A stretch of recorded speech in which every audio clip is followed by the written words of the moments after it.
What's going on, man? It's your boy Jay Holley, and we are back with another episode of Unfiltered with Jesse Holley, episode 76. Thank you. You are far too kind. You could have been anywhere in the world, but I am so glad that you are here with me. I am Jesse Holley, the sports talk equivalent of Braille. People feel me when we speak. Remember, you could always find me Spotify, YouTube, Apple. Like, subscribe, hit the notification button, put me in your group chat, do all those great things. You guys know I like to get down. I like to put my motivation at the beginning because let's be honest, a lot of you won't be here at the end. That's okay. I'm not for everybody, and that's cool. But here's what we got. The motivation for this show is ears that don't listen to advice accompany the head when it's cut off. Ears that don't listen to advice accompany the head when it's cut off. It's two things that I like about that quote that I must add. One is, I am a firm believer that any and everyone should not be allowed to pour into your life. Like, you've had to go through something in that specific field to pour into my life about it. Like, just talking to me about finances when you broke might not be, I might turn you off. About relationships, about mortgage. If you ain't never owned a house, I don't know if I'm listening to the advice that you have about a mortgage. You know what I'm saying? Like, or you have to be deep in that field. And the second thing is, this reminds me of a quote my grandmother used to say, and a lot of people probably in the black community. Hard head make a soft, you know what, right? A hard head make a soft tail. But if there are people that are in your life, there are people that are in your circle that's lived a little bit of life, that's been on this earth a little bit longer than you. And I know that we live in times now where people don't really want to listen to folks no more. Everybody has the answers. Google is available. There is something to that wisdom. The Bible even talks about seeking wise counsel. And so if there are people in your life that provide that wise counsel, don't just listen with response ears. Like, listen with application ears. Listen to what they're actually saying, taking that information, and then allow that to then be something that you apply to your everyday life or to this situation or the circumstances. Because if not, a hard head will make a soft tail. And you'll look back and you'll go, man, I should have listened to. Man, I should have took the advice of. Now, don't let everybody pour into your life. Allow those that you feel are beneficial. Because some folks will pour into your life and lead you down a path of destruction and despair and where you don't want to go. So don't listen to every fool that want to speak into your life. Their advice sometimes shouldn't be wanted or warranted or accepted or followed. But ears that don't listen to advice accompany the head when it's cut off. Don't let that be you. All right, man, let's get into this episode. All right, guys. Cowboys lose again to the 49ers. 30-24. I don't think the score is truly indicative of how the game really played out. It felt like the Cowboys might have had a chance at the end, but it was fool's gold. When they decided to clamp down, they clamped down, and then they finished you. But I guess, let's start at the top. I told you guys last week that I needed the mics. The Mike from Illinois, the Mike from Pittsburgh. Like, I needed the mics. I needed the mics to be in their bags. And the Mike from Illinois is Mike Zimmer. The Mike from Pittsburgh is Mike McCarthy. And I needed the mics to be in their Goyard, their Louis, their Gucci, their Fendi, their Nike, their Fendi, their JanSport. I needed them in that bag on both sides of the ball.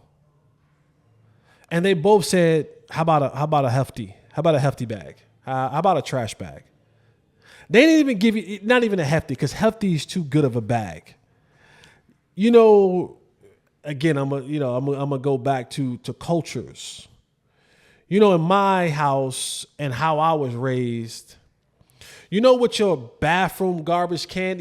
Ain't no garbage bags that you go to Walmart or Target or to any store and you buy the bathroom size garbage bags. Nah.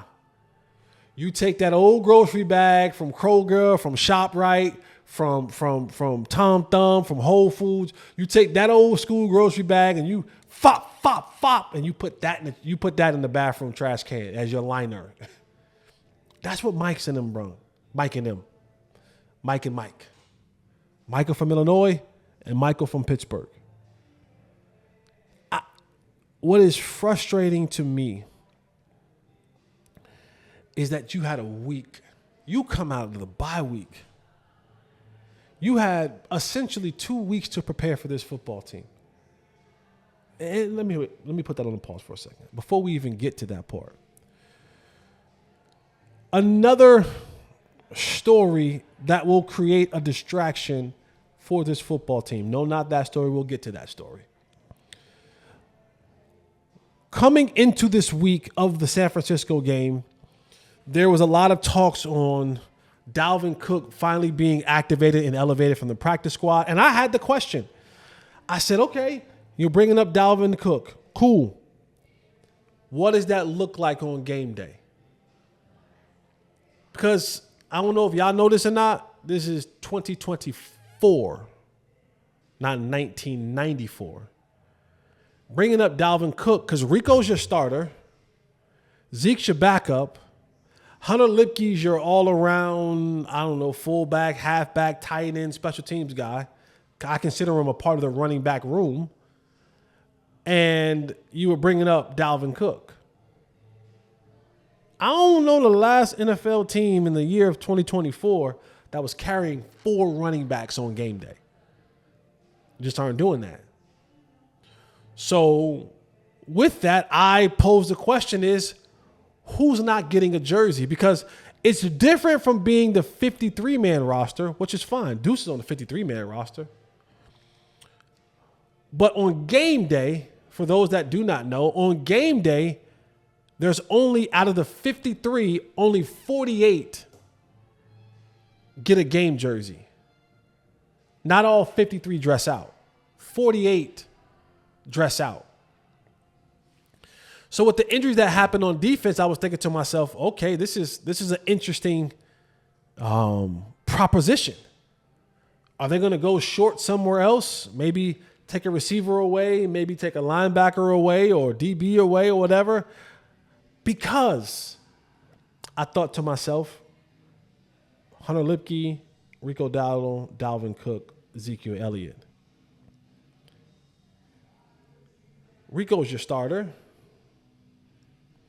Hunter Lipke, like I said, is an all-around guy in all the packages, plays core special teams.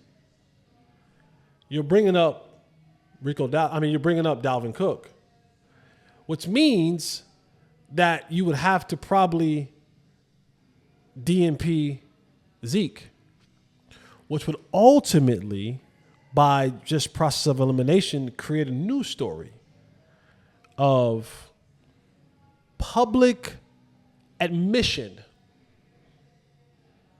to the front office that maybe you didn't do the right thing by signing Zeke. And I thought that Monday, I thought that Tuesday, I thought that Wednesday, I thought that Thursday. I thought that Friday. And I was waiting and waiting and waiting to hear the words that were going to come out about who was going to be a DNP. And then the most bizarre twist that you could speak of. 90 minutes before the game starts, you have to declare your inactives for that game. And I was flabbergasted when I heard that Rico Dowdle was a scratch due to a sickness that was revealed when he entered the locker room. I'm no conspiracy theorist. I don't really live in that world. I don't watch all the conspiracy theory shows. I don't go down the YouTube conspiracy theory rabbit holes. That is not my thing. I don't know who shot Kennedy. I don't know. I don't know if it was the driver. I don't know if it was the dude in the hotel window. I don't know. Not my thing. I don't know where Jimmy Hoffa's buried. I don't get into all the conspiracies. I don't even have the mental capacity to do so. But boy, was this fishy. Boy, was this a fishy proposition that all of a sudden, and then I start asking myself, now this is not me taking shots at any trainers or anybody of that nature. But I just start to believe, because you say that, okay, he's sick. Now I'm thinking to myself, all right, cool, he's sick. Is it COVID? Past that, right? We're not, right, Tay? We're not doing COVID anymore, right? Is that still? It's not a thing, right? It's not a thing. And I thought maybe food poisoning, but I'm like, man, Michael Jordan hit. You know what I'm saying? Like Mike, they call it the flu. Mike hit 50. What did Mike hit? 55? What was it? I feel like Mike hit 55. Like food poisoning. And then it was like, well, I thought to myself, bubble guts? I'm like, okay, listen, when you got to go, you got to go. Run wrong hit, boom. You got a situation on your hands. Nope, that brown spot is not a football. That's a turd. Cool. I thought, man, I thought flu. I said, yeah, it might be the flu. And I thought, okay. I've been in those NFL locker rooms, man. I've been in those training rooms. They got good drugs. They got really good drugs. Especially for starters. Especially for guys that you're counting on to start. Didn't play. But then, because we live in the world of 2024, everyone has a camera phone. Everyone has the ability to record and send and upload. Rico walks out of the tunnel and is now, what does sick look like? Does sick have a look? I don't know if sick has a look, but I just feel if you got the flu, I'm no doctor. I did stay at a Holiday Inn Express. Flu's contagious, right? Flu's highly contagious, yes? At least in the first 5 days. I read that on Google. Right. And so Rico walks out of the tunnel, and the first thing that he does is he goes to the fan section. What a bastard. What a bastard. You got the flu, and you want to contaminate the fans. What a bastard you are if you got the flu. Your first thing you do is you walk over to the fans, and now you're taking footballs and jerseys, and you're signing autographs. You're literally touching the thing that they have to now take back and contaminating them with your flu fingers. Doesn't stop there, because, all right, maybe the flu fingers don't get back to those people.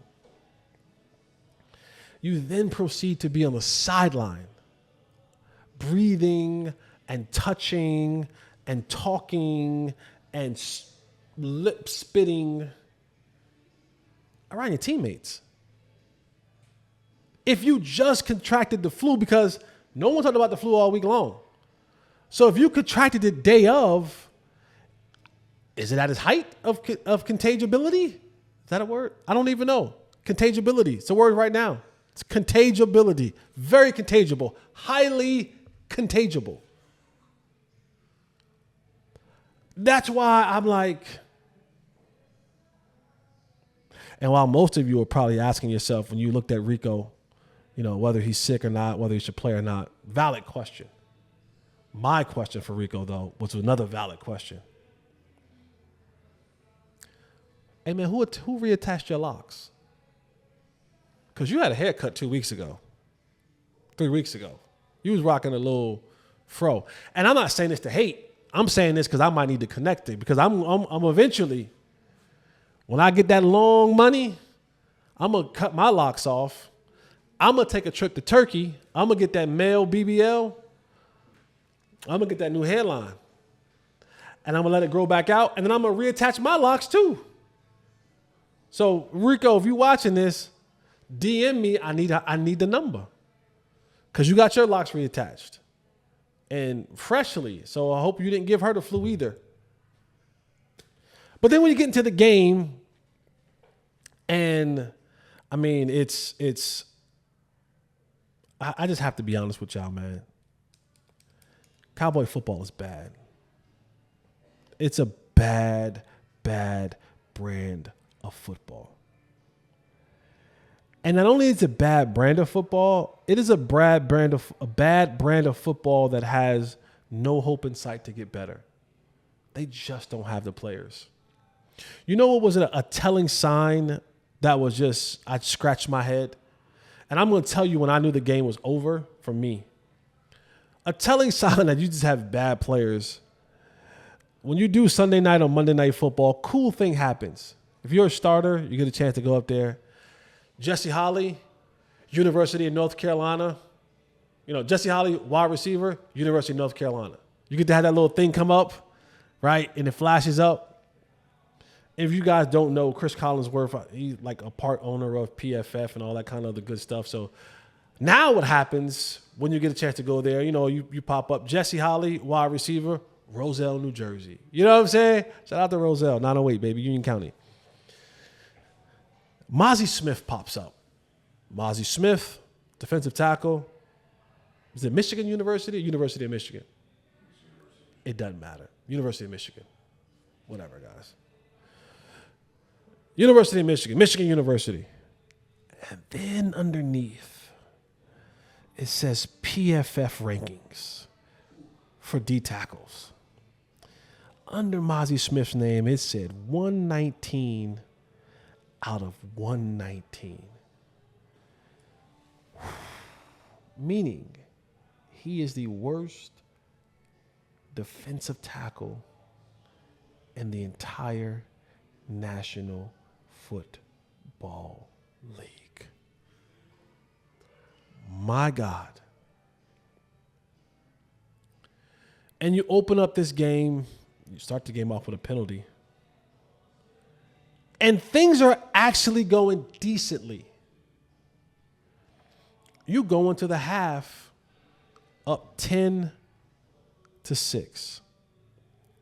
But when I talk about the Michaels needed to get in their bag, and there's so much to go through here. Honestly, we don't even have all the time. But Michael from Pittsburgh, who was your head coach / your offensive coordinator, here's when the game was over for me. I just looked at that, but this one play. It was one play for me.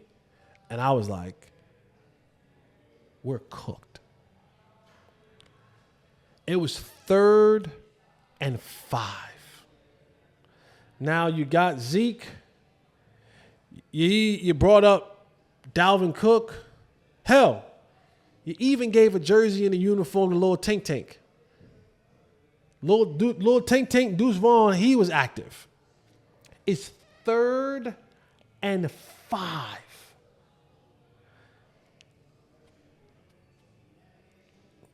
Zeke's not in the game. Little Tink's not in the game.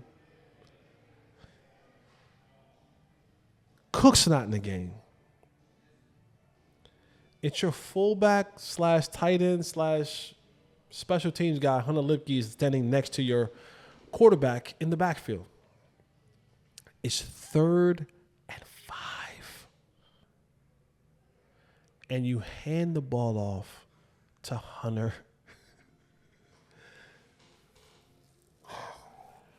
You handed the ball off to Hunter Lipke. That doesn't even make it worse. That's worse. That's bad. Then you decide the number 1 player at his position in the entire National Football League is Fred Warner. You decide not to block him. And he just runs in the backfield and tackles Hunter Lipke for a loss. You punt. It was in that moment. It was in that moment that I knew this game is over.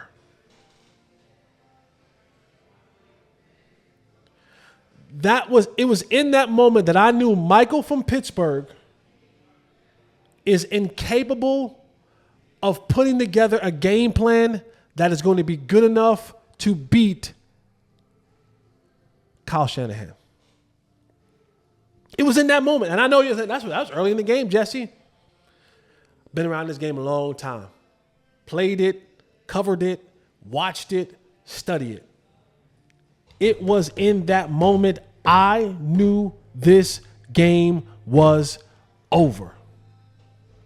3rd and 5, and you handed it to your fullback for damn near like a dive play. If I was in the conspiracy theories, I think you had money on the game. It was over for me. It was over for me. And then you proceeded to go into the halftime up 10-6. People were saying, man, we had some good runs by Zeke and things didn't look all that bad. It was, we already had 1 turnover that Dak threw an interception in the first half, but we're winning. This may be the year. And, I sometimes argue with people because they said, well, Peyton Manning said that when you go into the locker room that you don't make any adjustments. Bull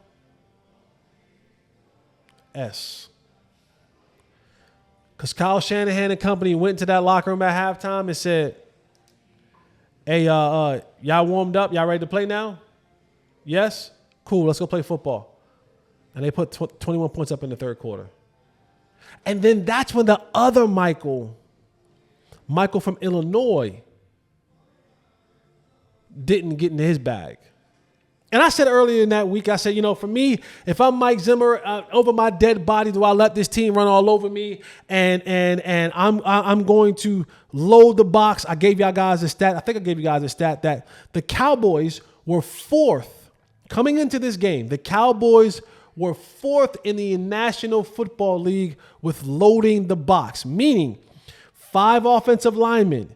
Any more than that, right? You have 4 down linemen. You have, I said it back. 5 down linemen, 4 down defensive linemen, 3 linebackers. When you begin to add more people into the box, 6, 7, 8 man, your box is loaded. You're putting loaded box, right? You're putting more guys in the box and the offense can actually block. We call that a loaded box. The Cowboys were 4th in the National Football League at putting more guys in the box than the offensive line technically can block. Even with that, the Cowboys defensively gave up a 52% success rate when running the football into their loaded boxes. And they count a successful run as 4 yards or more. Wrap your head around that for a second. You're facing a loaded box. Your defense is putting near in the box more guys than the offensive line and the offensive people are able to block. But still, you're the 4th highest team at adding more guys to the box to help your linebackers and your defensive line. But still, at that rate, You still was giving up 52% success rate of at least 4 yards. That's bad. Michael Zimmer from Illinois. That's bad. On top of that, you had 2 weeks to prepare for the 49ers. You had the initial bye week, and then you had the week of preparation. You knew that Christian McCaffrey wasn't going to play. You knew that Brandon Ayuk wasn't going to play. You knew that Deebo Samuels, who actually went out in this game later on in the game, was going to not be 100% because the man had pneumonia. The man spent 2 nights in the hospital with pneumonia. Had fluid on his lungs. Pneumonia kills people. So you knew he wasn't going to be 100%. You knew that they would have Jordan Mason, and you knew that they were going to have George Kittle. And even that, you know, they weren't going to have Jawan Jennings. He was out. And even George Kittle, throughout the week, he was limited in practice with a foot injury. But you knew that you at least wasn't going to those guys you weren't going to have, and that George Kittle had a good chance of playing. I hope that you watch film from last year because you would know that George Kittle put a little bit of that belt to tail on us last year. 3 touchdowns. Remember, he had the shirt, the F Dallas shirt. Remember that? That was that guy. And Michael Zimmer from Illinois, it makes my head hurt. It really does. Because Michael Zimmer from Illinois, you thought that your best plan was, when you looked at all of the DBs that you had, safeties, nickels, dimes, corners, you looked at all the DBs that you have. You looked at all the DBs that you have on your roster. And you thought in your conscious mind, turn it on. You thought in your conscious mind, the guy that was supposed to guard George Kittle, arguably the second best tight end in the game, you thought the guy that was supposed to guard him is the guy on your roster in the DB room who is the worst cover guy that you have. The worst cover guy that you have. You thought that was the guy? You thought going 0 coverage with that guy on George Kittle was the thing to do? You thought that guy who struggles in coverage, that was the guy that you were going to allow in 0 coverage and man-to-man coverage to cover George Bartholomew Kittle? Not with your conscious mind. Not with that. Mike Zim from Illinois. Is that that was the game plan?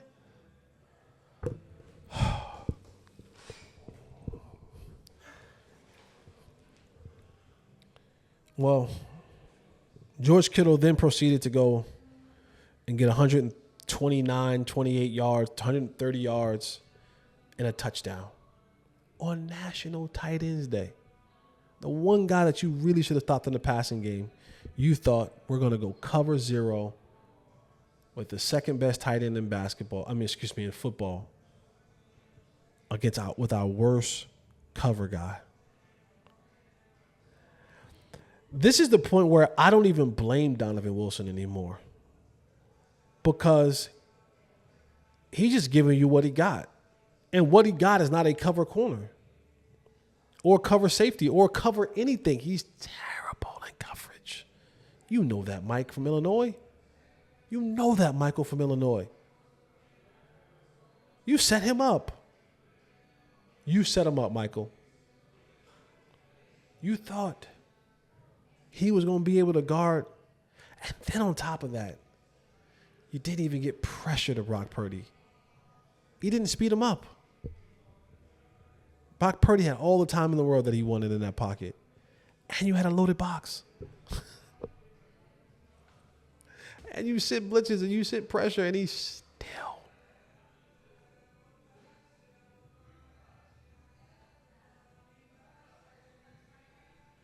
Oh, and then by the way, if you guys didn't know, in the prior 3 losses, not the Niners loss, but the 3 previous losses for the Cowboys, in those losses, they were giving up an average of 216 yards on the ground and 9 rushing touchdowns. And the losses to the Saints and the loss to the Ravens and Detroit, averaging 216 yards. Oh, well, if you want to go say, well, that's a lot, Jesse. What did they do against all the teams in 175? When they lose, they give up 215, 216. When they win, they give up 175. So it doesn't really matter what happens. The teams just run the football on them. Oh, yeah, I think it stopped in this game? No, the Niners ran for 223 yards. 6.2 yards a carry. Zim, and maybe you just don't have the players. You gave up another 450 plus total yards. Again, like teams are walking in. What is the song? Walk in your trap, take over your trap. Teams are just walking and taking over your trap. And I don't even care about accountability anymore because no one's accountable. No one's held accountable. No one cares about pride. No one cares about accountability, and no one cares about consequences. No one holds them accountable. No one. Not their peers, not their coaches, not their ownership. No one is held accountable. No one. Because you keep marching these dudes out there. I'd rather a guy who had a little bit of pride and a little bit of just moxie about him. May not be as talented, may not be as highly touted, may not be as highly draft picked. At this point in time, I can't keep marching these certain guys out there in the field. I cannot keep marching Mozzie out there. I can't. Donovan Wilson, I can't keep marching this guy out there. For the sake of the other guys in the football field. Like if you like those guys, but no one's being held accountable. Mozzie was all chinning and grinning and smiling and all of that. After, what was it, the Giants game? He had a good game against the Giants game. Like, and I get celebrate your accomplishments. Small victories are still victories. But there's ways to do that. Michael from Pittsburgh and Michael from Illinois. What a poor showing. What a poor showing. And I'm not absolving Dak out of any of this. Oh, Dak, you're next. You're next. Because you're playing some really bad football right now. Bad football. I'm starting to believe that you're seeing ghosts. And that happens. That happens when you have really bad tackles. If you go back and you just watch the games, Dak takes a lot of hits. Not necessarily sacks, but just hit after hit, hitting the side, hitting the back, got knocked down, got to get back up. He takes a bunch of these hits throughout the game. And what ends up happening is you stop believing in the things around you. You change your mechanics. You get sped up. You start pressing. And you just look like a much worse football player. And boy, you're not playing good football. I'm not saying that you're not a good player. But the current brand of football that you're playing is caca. It is trash. Another 2 interception game, 2 forced throws. The forced throw to CeeDee Lamb on the sideline gets intercepted. Throw the ball out of bounds, bro. Nothing's there. Or here's a novel concept and a crazy idea. Tuck the ball and run. Tuck the ball and run. You had 6 or 7 yards that you could have went and got. I'm sorry. I'm having a hard time buying the thing. Well, he broke his ankle 5 years ago, it feels like, and he's afraid to. Tua's about to have his brain look like mashed potatoes. Like Tua's about to have his brain look like ground turkey. He's still running. Like, you're not the only one that sustained these type of injuries, and you are afraid to run. You're hurting your football team. There's moments and times where the pocket breaks down, the hole opens up, and things are available, and you won't use your legs to go get it. Instead, you rather try to dance it around in the pocket and then do a forced throw to someone down the field for an interception. Go get the yards, bro. Slide. Give yourself up. You don't have to take the hit. But what you cannot do is if you scared, go get a dog. A big dog. I recommend a Cane Corso, like I have. Go get a big dog. But you can't play this game of I'm afraid to do these. And you haven't said it that you're afraid to do it, but it looks like it. It looks like you are afraid to do it. And then you have the other interception that you had to throw a go ball. Again, this goes back to Michael from Pittsburgh. Why the hell are we running 9 routes down the sideline with Cavante Turpin, the 5'7" dude,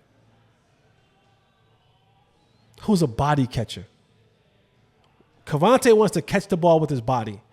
So when you talk about why he dropped that ball, which I thought was a good pass by you, Dak, I'll give you credit. But there's a difference from when Cavante is running over routes and the ball's out in front of him and he can see it, opposed to when you have to go the ball up and over the shoulder for a catch. That's a natural hands catch right there. That's eye-hand coordination at its finest. That's not his game. That's not his game. And you threw a moon ball. That, even if you didn't get hit and you could follow through, that ball was going to be intercepted. That safety was sitting back there like he was about to catch a punt, and you gave him one. That's 2 turnovers again. That's not 1. That's not 2. That's the 3rd straight game where you had at least 2 interceptions. It hasn't happened since the early 90s. You want to beat the allegations about you don't turn the ball over? Not doing a good job right here, buddy. Not doing a good job right here. You're pressing. You're trying to get all of it back in one play. You're trying to throw a 14-point play. There's no 14-point plays. And the small little bit of bail that I will cut you is that your offensive coordinator is trash. One of the reasons why all of your receivers have such a high percentage on contested catches is because your OC, most teams now have figured out, here's how we stop Dak Prescott. Here's how we get him to turn the ball over. When you blitz Dak, he is one of the best quarterbacks in NFL history. The numbers predict that. Oh, but when you play zone and you have to make him read through all those windows, the problem is his offensive coordinator and the route concept that the offensive coordinator call are all what we call man beaters.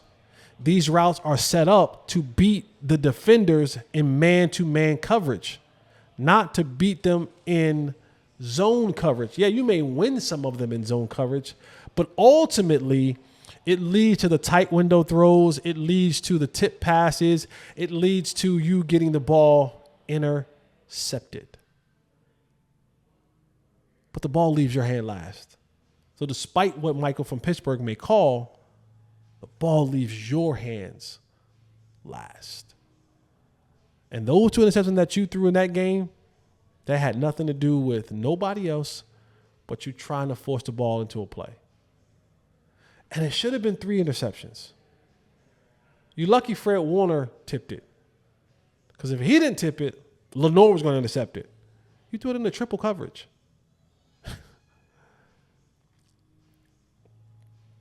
And then to add insult to injury, you actually gnaw back into this game and make it a game.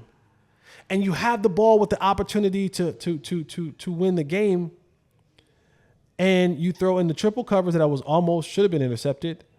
Then you throw into the flat. I just call from now on, I'm just going to call Ferg, the tight end, I'm going to call him Wingstop. Because all he do is run flats. He's a flat route runner. He's a flat, fried hard. He's my kind of guy. Flats, fried hard. Give me 15 of them. Give me 15 of them things. You threw a flat route to Ferg, little to no gain. You threw another non-route to Kevontae Turpin. And then you ended it all with trying to throw an over route. Some may say it was pass interference. I thought their feet just got tangled up to Jalen Brooks. Incomplete. Game over. What's going on, man? It's your boy, Jay Holley. That's right. Former Dallas Cowboy receiver, winner of 4th and Long with Michael Irvin, and host of Unfiltered with Jesse Holley. If you're watching this video, guess what? You can be a part of this show too. You can have your ad here or here or here or here. Anywhere you decide that you want us to put it. We can have a ticker tape. We can have it on a shirt. I can put it on a hat. I just want you and us, you, together. Let's find a way to get your brand and my brand on the platform. We stream everywhere. YouTube, Spotify, Apple, all over the place. I need you. You need me. Let's work together. Like teamwork. Everyone achieves more when we work together, baby. You need to be a part of this. I'm telling you, get on the ground floor because yesterday's price might not be today's price. To add insult to injury to the loss, after the game, local reporter Mike Leslie from WFAA, he's tweeting like everyone else does throughout the game, and he quote tweets a video that they saw when George Kittle beat Donovan Wilson again. He's running up the sideline, and you see Trayvon Diggs trailing the play. And he simply asks, what is Trayvon doing right there? Now, on the surface, simple and plain tweet. Well, as Mike Leslie and the rest of the beat reporters and writers and national media are waiting for the locker room to open, there's a cool down period when you come off the field. Guys are in the locker room, coaches talk, they give you a cool down period, and then they open the doors for the reporters to come in and to ask questions to those who are available.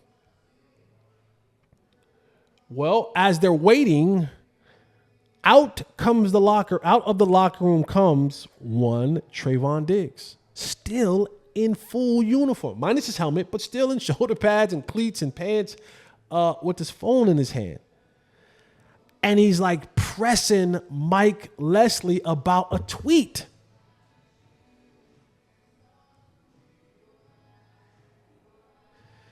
Yes, I said what you thought I said. Still in uniform. The sweat from the game hasn't even dried on his face yet. He ain't shower. He ain't take the tape off his cleats, his wrists, none of that. He comes out of the locker room to address one Mike Leslie about a tweet. Now, if you're thinking like I'm thinking, you're saying to yourself, you just finished the game. You're now in the locker room and you're searching your phone for tweets?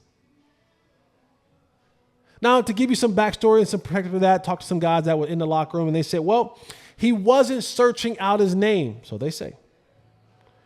He was checking his phone after the game because if you don't know, now you will know, Trayvon Diggs is the younger brother of Stephon Diggs, the receiver for the Houston Texans, who reportedly went down with an injury earlier in the day in the earlier game. So they said that Trayvon was going to his phone to check an update about his brother. Cool. Totally fine with that. Family first. How we get to the Mike Leslie tweet, though? Because if my concern is about my brother, then let's leave it there. So you either went online and some other people tagged you in it, or some people in your circle texted to you. Trayvon didn't like that. Trayvon was pissed. So Trayvon takes his phone and he walks outside and he talks. He's like talking down. You can't do nothing I can do. You couldn't do what I do on that field. You ain't nothing like me. I'm paraphrasing.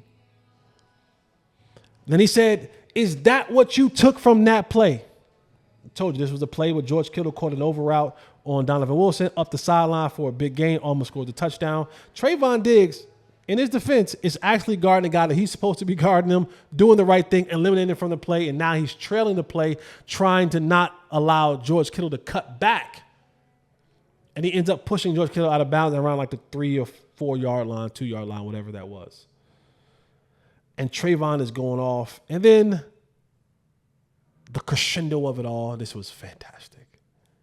Mike Leslie being Mike Leslie. And he's like, hey, because Trayvon's like, is that what you took from that play? Is that what you took from that play? And he's like, you don't know ball. You don't know what you're talking about. You don't know ball. You don't know ish. And so Mike Leslie is like, hey, Trayvon, if you want, let's talk about the play. And Trayvon goes, Mike Leslie goes, hey, Trayvon, if you want, let's talk about the play. And Trayvon goes, man, talk about these nuts. I lost it. Talk about these nuts. Yo. But in every situation, sometimes there's a wrong and there's a right, and sometimes there's two wrongs. Because in essence, to Trayvon's defense, Mike Leslie was wrong. And I think it was what happens when you play bad and your team plays bad, you fall into this place where piling on becomes easy. It just becomes the next thing to do. And Trayvon, leading up to this game, hadn't been playing well. And more specifically, Trayvon's been one that hasn't really shown effort to want to stick his nose into a little bit of the tackling, a little bit of the rough stuff that comes along with playing football. And so you hear that, and more so than ever, today's athlete is different. They got rabbit ears. They go and check and search their name after games. They listen to the podcast, Unfiltered with Jesse Holley. Like and subscribe, please. Thank you. They listen, they know it all. It used to be just what they said on TV, what they said in the paper. Now they look for it. These guys look for it. They want to clap back.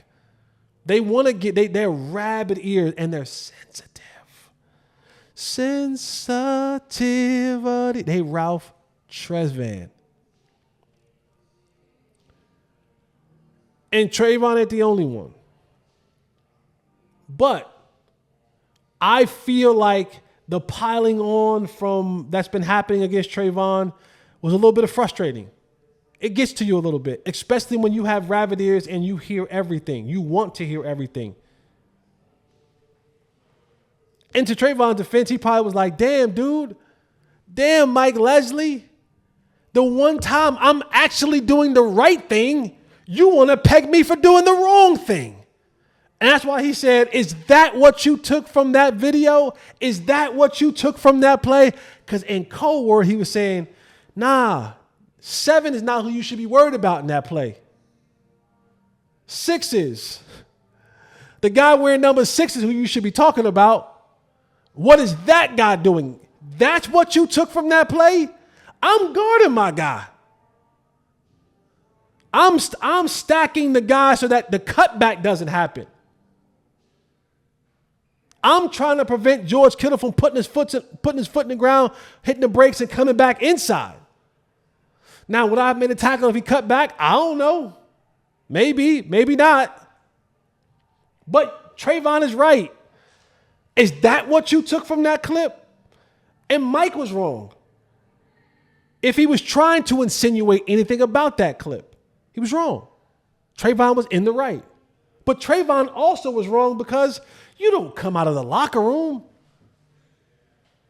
They were getting ready to open the doors to the locker room. Mike was coming in. You should have just stayed inside, sat at your locker, and if Mike came to your locker or got near your locker, you should have been like, hey, bro, let me holler at you for a second, my man. Nah, I don't want, hey, come talk to me for a second. Pull them in the little community area with a bathroom at. Pull them in the training room. Pull them in somewhere. Pull them to your locker, man-to-man conversation. Now, you could have blasted them if you wanted to. That's cool, too. But when you go out of the locker room and back into the open area, what they're doing now is you just made a spectacle. You made a spectacle. You have created another distraction. Because even on they asked Stephen Jones about it on the radio. They're going to ask your quarterback about it. They're going to ask other players on your team about it. It is now a topic of conversation. We talking about it at Unfiltered. So you know the national media is going to draw that out. Another distraction for the Dallas Cowboys, a sensitive group for the Dallas Cowboys. When it didn't have to be that. Even furthermore, that's not even who you are. I'm not saying I know you personally, but from covering you, you've been a very, very introverted, quiet, not really one for a lot of words type dude. So you even went out of your character to address something that now makes you look like a bully in a sense.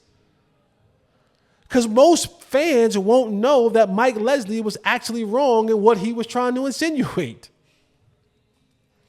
Unless you know football and know that you were actually stacking to cut off the cutback, which is a real term, most fans won't see that. But what you've now done is you've now opened up Pandora's box for people to go back and look at the times that you actually did turn down tackles, that you weren't interested and willing to get into the fray when it comes to being physical. What you've now done is given an open platform to people now to come at you in the national media. And now your name is a topic of discussion on all of the social media boards. Simply because you lost your cool over a tweet. A tweet. If you didn't need, as a fan, if you needed more information about is this team cooked or not, well done. Over hard. As I say when I get my wings, fried hard. This team is cooked. The president, owner, and general manager is frustrated. He threatened to fire folks 2 weeks ago. Trayvon ain't playing good. He threatening folks in the joint, telling them talk about these nuts. Your quarterback's frustrated. I mean, your defensive coordinator said that he panics, and other players on his team panic. We still been talking about assignment, alignment, football, and discipline, and playing your gaps and playing sound in football. You can't stop a nosebleed on defense. You don't know what the hell your offensive identity is. Your new running back duo for that game, they brought up Rico and they brought up Zeke. They rushed for a combined 16 rushes for 46 yards, averaged 2.8 yards a carry. You don't know what. This team is cooked. We're very close to packing them up. But the Cowboys are cooked.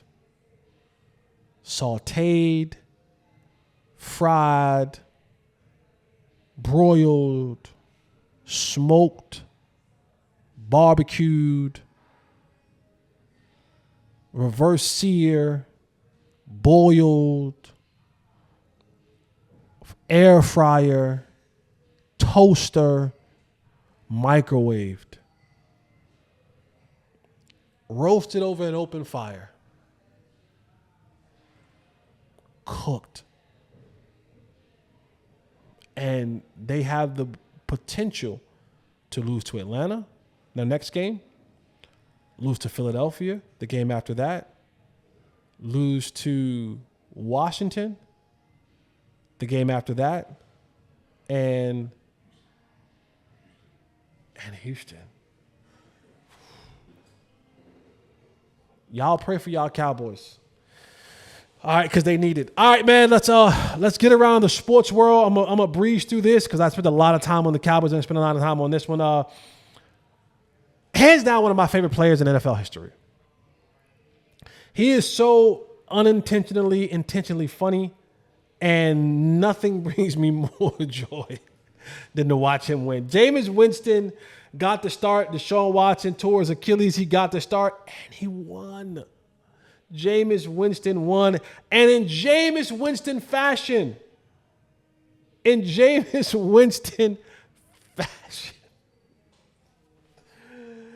talking to Jameis Winston in the post game, and Jameis said, yeah, man, like that white boy in Michigan. I'm like, what was he talking about? He's like, and he said, you only get one shot. You can't miss your chance to blow. I guess if Obama could quote Eminem, then that white boy from Michigan that Jameis Winston said, he quoted Eminem as well.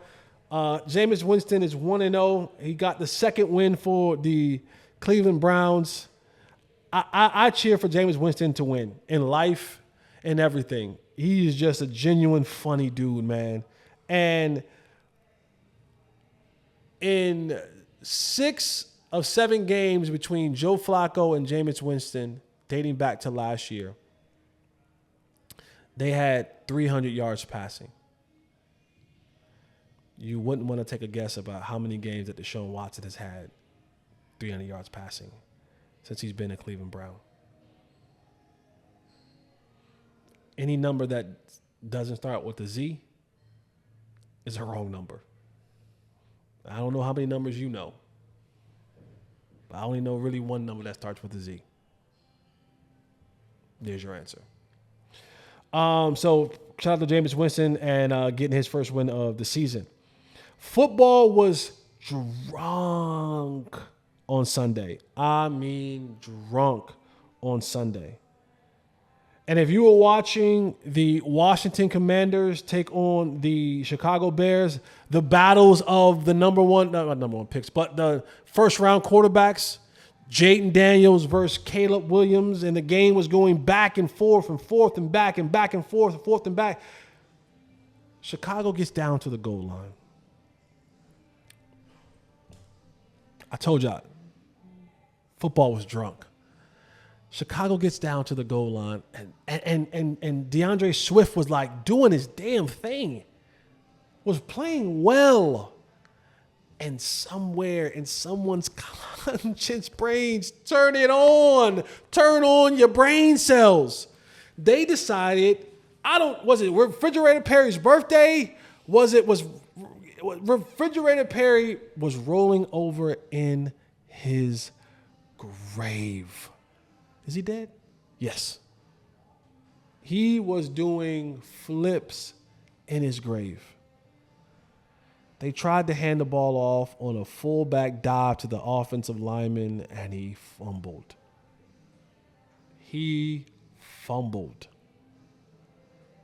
They got another chance. They got the ball back, go down to score, and the game is all but over. Oh, but wait.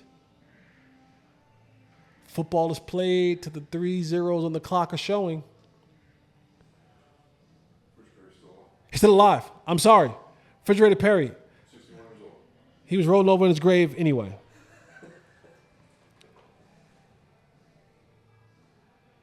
They kicked the ball off to the Washington Commanders.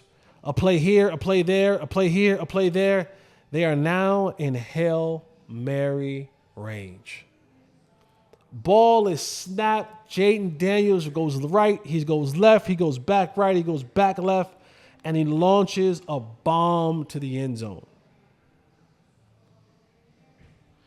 You know how, like, on like on some of the shows, is like they'll have it play and then they'll stop it and they'll go, "You're probably wondering how I got here," and then they go, they rewind it. Well, Hail Mary goes, the ball is tipped, and then you freeze it, and you look at Tyrique Stevens, and you're probably asking yourself, "You're probably wondering how I got here," and you rewind the tape. As the teams are lining up for the Hail Mary play, I don't know. His brain wasn't on. His conscious, but turn it on. That's the theme. Turn it on. Turn on the conscious brain. Tyrique Stevenson, who was a DB for the Chicago Bears, I don't know what he's thinking. I don't know what he's doing. But he is turned. The play is happening behind him. He is turned and he's like talking to the crowd and he's doing things to the crowd, and they snap the ball. The play's happening. The play's happening. The play's happening.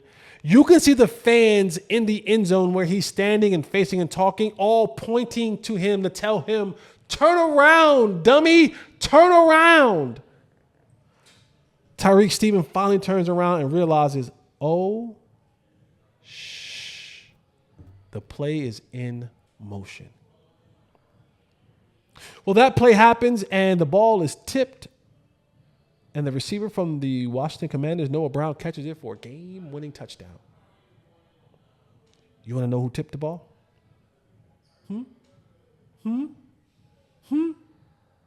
You guessed it. Old Tyrique Stevenson. The guy who was cheering on the crowd and doing everything to the crowd realized the play was in bounds. Play was in motion. He runs over, try to get himself in there. And DBs are always taught, bat it down, bat it down, bat it down. Don't try to get the interception. Don't tip it up. Well, not only did Tyrique Stevens tip it up, but you want to know what his assignment actually was on that play. He was supposed to be the guy boxing out Noah Brown. So you didn't do your assignment, and then you were the one that tipped the ball to give the touchdown to the Washington Commanders to win on a last-second Hail Mary. To me, you should be cut. And I don't agree with people losing jobs. You should lose your job. What the hell were you doing? You cost your team a game. Because you thought it was better and cool to do whatever you were doing to the crowd, and the crowd had to. This is the feature that I'm talking. This is my third wall. Tay, this is the feature that we got to get on this show. This is the point in time where the picture should come up and the video should play so that the folks can see what we're talking about. Like this, they need to know this idiocy. Tyrique Stevenson, which is my uncle's last name. One of my favorite uncles' last name is Stevenson, but I think that you should probably be cut. He's a Miami Hurricane? Makes sense now. Makes sense now. Makes sense. Make total sense. Colts quarterback Anthony Richardson. Tay, people, I've been around football. I'm 40 years old. I've been playing football for at least 30 years. For 30 years plus, probably. Since Little League. I've never, in my 30 plus years of playing, being around, covering, speaking about football, have I ever heard a quarterback. That's how I'm telling y'all. These new athletes, they don't turn this on. This is not fully functioning. They're conscious. This is not working. This is not working. This is not working. Anthony Richardson, the quarterback, the starting quarterback of a franchise of the Indianapolis Colts, after a run, takes himself out of the game, which is even more weird because your backup quarterback 9 times out of 10 is standing on the sideline with his earpiece in and his clipboard and his helmet is somewhere nowhere to be found. And usually if you go down and get hurt, they take some snaps on the sideline and get ready to go. But you tapped yourself out of a game and then had the audacity to say in the post game, I guess I appreciate you. I appreciate your honesty, I guess. You said, man, shoot, I got tired. I was tired. What? An NFL quarterback said that he tapped himself out of a game because he was tired. I'm not making this up. I don't get today's athlete. But I guess I appreciate the honesty. Your boy, Dwayne Wade. That's not really your boy. Dwayne Wade recently over the weekend got a statue in Wade County.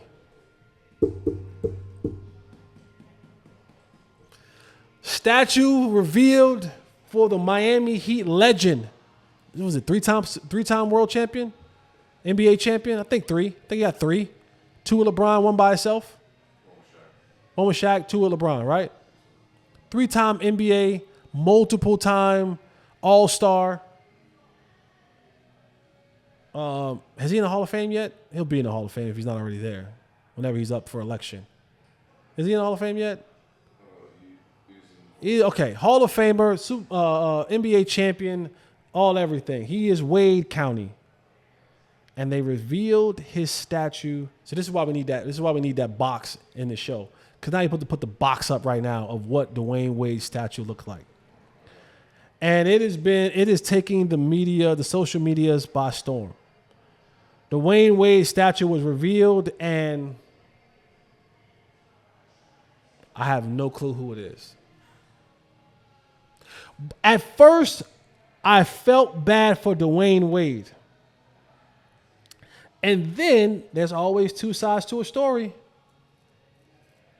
Dwayne Wade went and saw this statue as it was being made.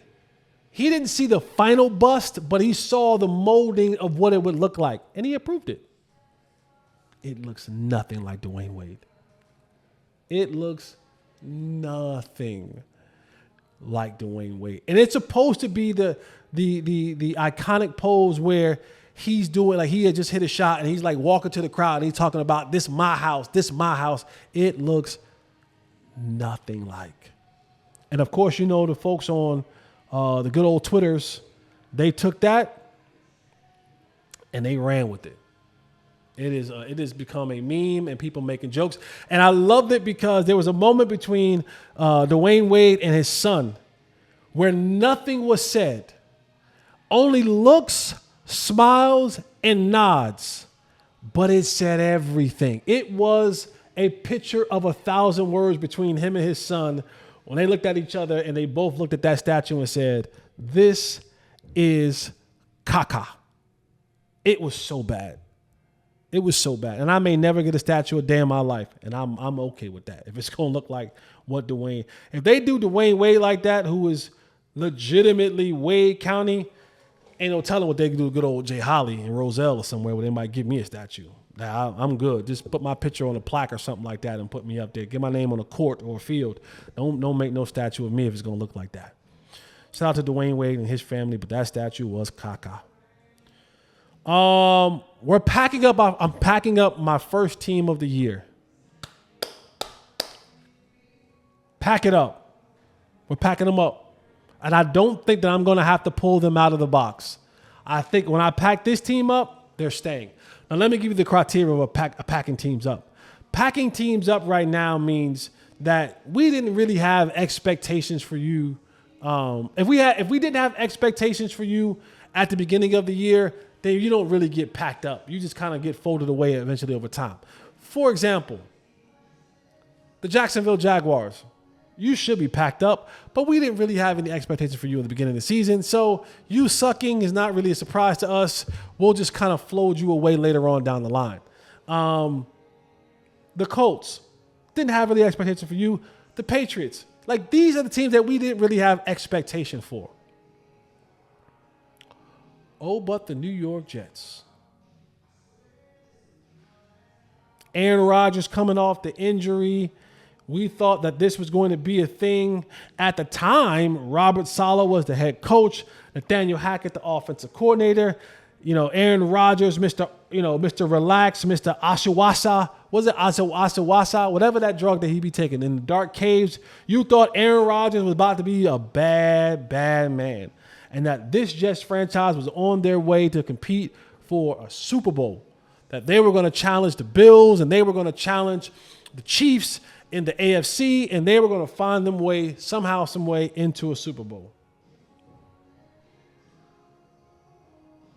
Aaron Rodgers looks old, and I am kind of glad. I like Aaron Rodgers, but I'm kind of glad that these things are happening to Aaron Rodgers because this is the team that he built. He picked the coach. He picked the players. He picked all of it. And they moved mountains for Aaron Rodgers. And the Jets suck. They just lost to the Patriots. Shout out to Drake Mato. Go Heels. Jets, you suck. You went and got Devontae Adams. Devontae, I know you're bugging right now. You left the sorry team to come to a sorry team. At least you're in the sorry trenches with your boy. I guess that helps. But I'm sorry. This thing is cooked. The Jets, you're done. Your coaching staff is done. Your players are done. And the reason for it all is because you allow Aaron Rodgers, who was washed and old, to run your franchise. So now Woody Johnson and company and all those people that are involved with the Jets, you get packed up early, my boys. You're done. You're not making a push. You ain't making the playoffs. You're not making a Super Bowl run. And I highly, highly, highly doubt that we're going to have to unpack you. New York Football Jets, I'm going to put a little bit of styrofoam peanuts in there so you can have a soft landing. You're packed up, my boys. I'm going to put the duct tape on there, the good Scotch tape on there. I'm going to double tape this thing down. We're packing you up. See you in 2025 for the NFL draft. You're done. You're done ski. I don't want no smoke with the New York Jets fans. I don't want to fight. Shout out to my boy PD, V-Block. You're done, Jets. Sorry. Game is over for y'all. Y'all put that ball in the hands of that 40-year-old man, 43-year-old man, and Pop screwed you. Pop let you guys down. So my first team of the year that I'm packing up, Jets, packed up New York Jets. See ya. World Series. I told you guys this was Rob Manfred. Rob Manfred, I'm telling you, when the last out happened a week ago, and Rob Manfred knew that it was the New York Yankees and the LA Dodgers, Rob Manfred, because he just knew that dying baseball was getting ready to get a life alert, a life raft, the AED, Narcan. What's it called? Narcan. When they hit you with the overdose, they hit you with the needle joint, the Narcan. That's what this World Series is giving to baseball, because you have two of the most recognizable franchises, and the Yankees being one of the most recognized franchises in the world. The Dodgers are up there as well. But I knew that this was going to star power. You finally get a World Series that gives you the star power. You get the Shoheis and the Aaron Judges, who, by the way, Aaron Judge is not, he's playing more like Aaron Court Reporter. Boom, I'll be here all week. Shohei and Mookie and Freddie Freeman and Juan Soto and Stanton and a host of others. You get the star power. And with the star power, the viewership came. 15.9 people viewed this in Japan.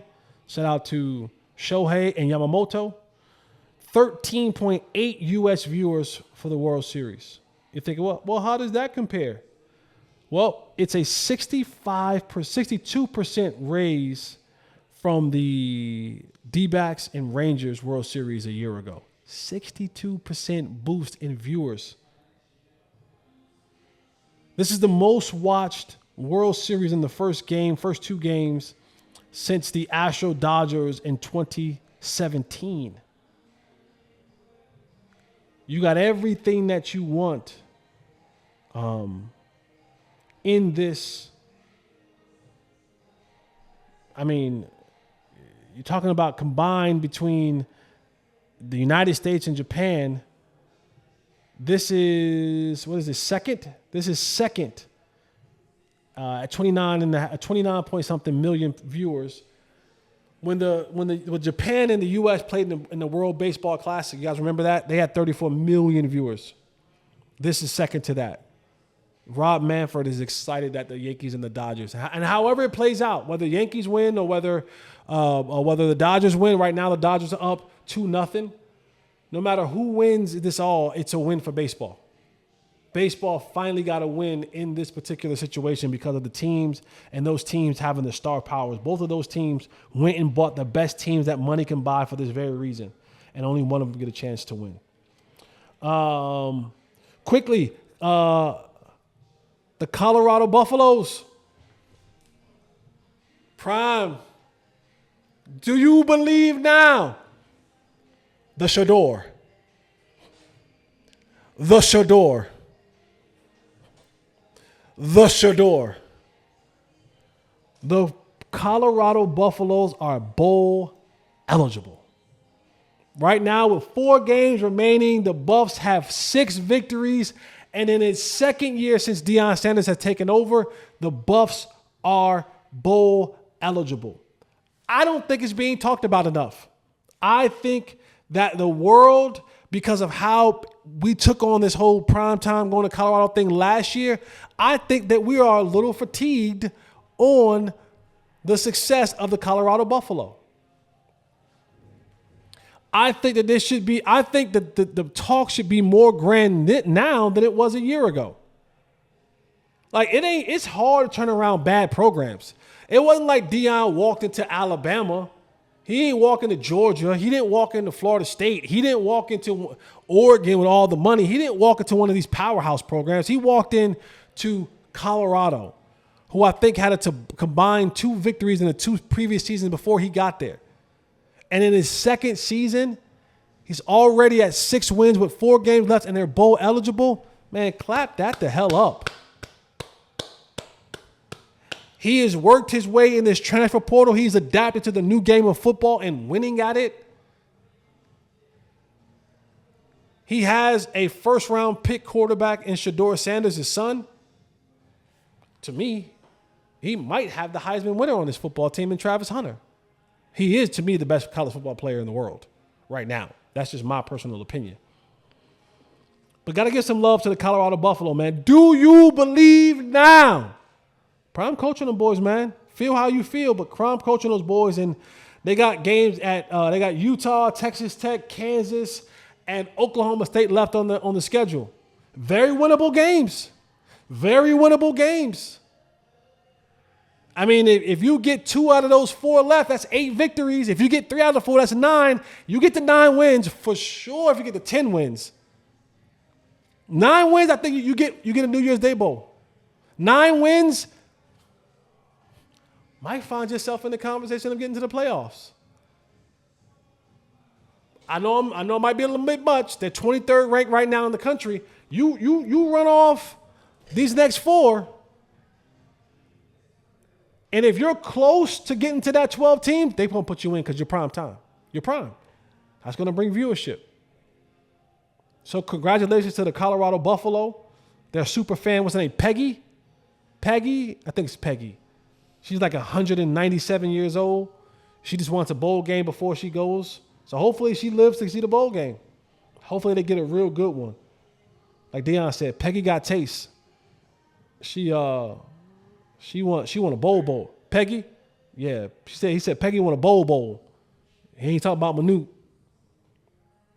She want a bowl. And just to update your Heisman standings. Right now, in the leaderboard, as the favorite to win the Heisman is quarterback for the Oregon Ducks, Dylan Gabriel. I don't know how to do all those numbers, bro. I don't know, minus 600, all that kind of. Yeah, plus 230, whatever that means. Plus 230. Whatever that means. I'm not a gambling man, so I don't know. But in second, right behind Dylan Gabriel. It's my boy, the best college football player in the land, Travis Hunter. And then followed behind him is the quarterback of Miami, Cam Ward. And then pulling up the rear, good football player. I just think his school is small. He doesn't play really much competition. Ashton Genty, he's fourth. He's putting up terrific numbers. I know for all the Cowboy fans, like, yeah, it's Cowboy fans. I'm good on Ashton Genty. Don't want him. Don't want to pick him in the first round. Go get me that Martinez kid from Miami, though. Get him in the third round, fourth round, maybe. But I'm good on Genty. Don't want Genty in the first round. This Cowboys team will have enough needs when it gets to draft season. Trust me, you already need 2 tackles. You're going to need a right guard because Zach Martin's going to retire. You need some more safeties. Well, you might have safeties on your roster. You definitely need a defensive tackle. You might need some more linebackers. I mean, trust and believe you me, you got some needs. You got some needs. I don't think you should use your first round pick on Ashton Genty. All right, man, that's all I got for you guys today, man. It's a lot for Cowboy Nation. I've already packed up the Jets. Cowboy Nation, the Dallas Cowboys, they're on the brink. They're on the brink of being packed up. You go and you lose against Atlanta and against Philly, I'll have another team packed up, and it'll be your Dallas Cowboys. All right, man, that's it for me. Remember, ears that don't listen to advice accompany the head when it's cut off. Don't let everybody pour into you, but those who are qualified to do so, use your ears, close your mouth, turn it on, turn this on and use this. Allow that to lead you. Don't be a dummy. All right, that's all I got, man. Remember, eliminate the contingencies. I'm out.